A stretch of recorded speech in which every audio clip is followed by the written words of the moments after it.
So in the new model that they've just introduced here, the first thing that pops out at you is that the light coloring of the interior is brand new this year.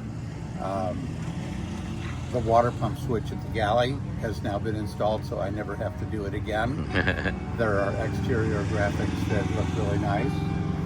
The Coleman NDQ air conditioner now comes with a soft start in it, already installed. The awning is now Girard instead of Carefree.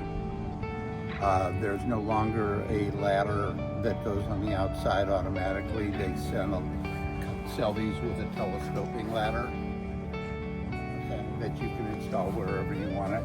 It has a new water faucet, the smart plug inlet, and the exterior water inlet. To me, the most important change is this one that's shown down here. The Truma Combi now has,